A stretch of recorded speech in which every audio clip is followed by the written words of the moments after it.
வணக்கம், நான் உங்கள் ரவி. எல்லாம் நல்லா இருக்கீங்கன்னு நினைக்கிறேன். மார்ச் 12 என்ன நாள்?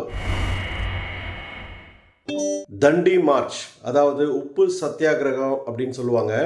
ஸோ இது என்னன்னு பார்த்தீங்கன்னா, மகாத்மா காந்திஜி 1930 இதே மார்ச் 12 அன்னைக்கு தான் காலனியல் இந்தியாவில் அந்த நேரத்தில் இருந்த பிரிட்டிஷாரோட சட்டம், உப்பு சட்டத்துக்காக மார்ச் பயணம் தொடங்கினதா சொல்கிறாங்க.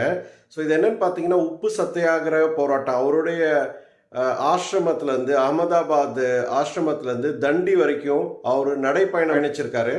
அவர் கூட 72 சீடர்கள் போனதாக சொல்லப்படுகிறது.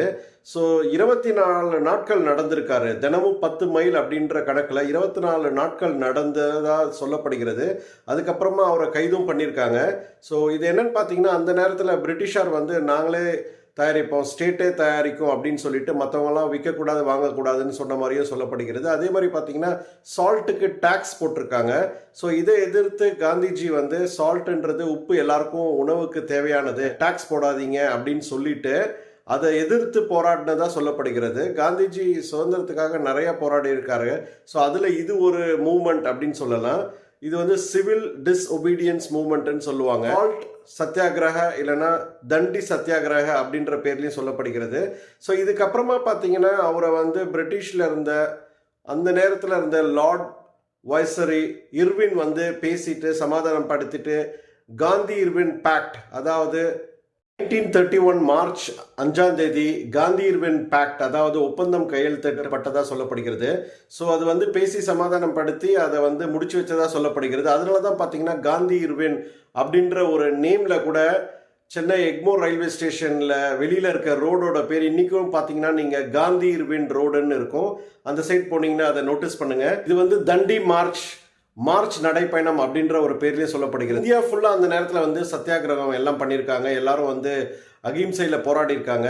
தமிழ்நாட்டில் பார்த்தீங்கன்னா, அந்த நேரத்தில் ராஜாஜி தலைமையில் இங்கே உப்பு சத்தியாகிரகம் பண்ணதாக சொல்லப்படுகிறது. ஸோ ஒரு மாநிலத்திலையும் அங்கே உள்ள தலைவர்கள் தலைமையில் நடந்திருக்கு. 1930 இந்த சத்தியாகிரகம் நடந்து 1931 வரைக்கும் ஜெயிலேருந்து வெளியில் இந்த காந்தி இர்வின் பேக்ட் நடந்ததாக சொல்லப்படுகிறது, ஒப்பந்தம். ஸோ இது ஒரு நம்ம சுதந்திரத்துக்காக எந்த அளவுக்கு நம்மளுடைய தியாகிகள்லாம் போராடி இருக்காங்க அப்படின்னு நம்மளுடைய இளைய தலைமுறைக்கு தெரியறதுக்காக தான் இந்த பதிவு. காந்தியடிகள் நிறைய போராட்டம் பண்ணியிருக்காரு, நிறைய உண்ணாவிரதம், நிறைய நடைப்பயணம் பண்ணியிருக்காரு. அதில் குறிப்பிட்டவே சொல்லணும் அப்படின்னு சம்பாரன் மூமெண்ட் 1917, மூமெண்ட் 1918, கிலாஃபத் movement 1919, non cooperation movement 1920, quit India movement 1942. காந்தியடிகள் இந்த உப்பு சத்தியாகிரகம் நடைப்பயணம் போராட்டம் பண்ணும்போது இந்தியா ஃபுல்லாக 80,000 பேருக்கு மேலே இதில் அவங்க பங்கேற்றாங்க சொல்லப்படுகிறது. ஸோ ஜனவரி 1 நான் என்ன தினம்னு தினமும் சொல்லிட்டு இருக்கேன். சேனலுக்கு ஃபர்ஸ்ட் டைம் வரீங்கன்னா மறக்காமல் சப்ஸ்கிரைப் பண்ணிக்கோங்க, உங்கள் ஃப்ரெண்ட்ஸ்க்கு ஷேர் பண்ணுங்கள். நாளைக்கு என்ன தினம்னு பார்க்கலாம். நன்றி.